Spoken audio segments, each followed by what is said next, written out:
Dengarkanlah nasihat dan terimalah didikan, supaya engkau menjadi bijak di masa depan. Amsal pasal 19 ayat 20. Responding to criticism. Setiap orang pasti merasa nggak nyaman saat ada orang lain yang mengkritik atau mengungkit-ungkit kesalahannya di depan umum. Bisa jadi itu bikin dia merasa malu, frustasi, bahkan kehilangan rasa percaya dirinya.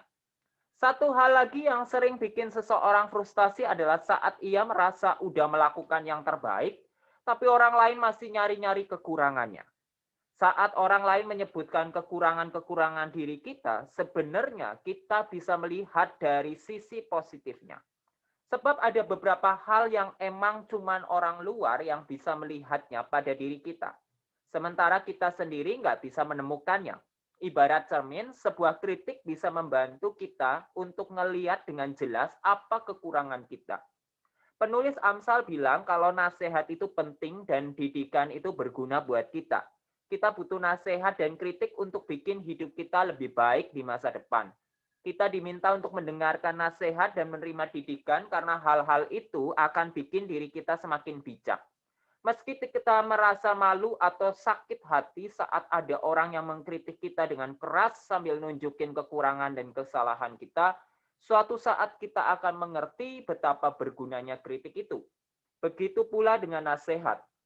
Meski saat ini kita nggak bisa menerima nasihat seseorang karena ngerasa apa yang kita lakukan udah benar, di masa depan kita akan sadar kalau nasihat-nasihat itu bermanfaat. Mulai saat ini belajarlah jadi dewasa dengan bersikap bijak terhadap semua nasihat dan kritik yang diberikan pada kita. Jangan sungkan untuk minta orang-orang terdekat kita ngasih penilaian serta mengoreksi diri kita agar kita bisa nyingkirin sifat atau kebiasaan buruk yang kita sendiri nggak menyadarinya. Dengan begitu kita akan mampu memperbaiki diri sedikit demi sedikit. Sebaliknya, kalau kita nggak mau menerima nasihat orang dan ngebiarin kebiasaan buruk terus menempel pada diri kita, lambat laun hidup kita yang bakalan rusak dan masa depan kita pun makin suram.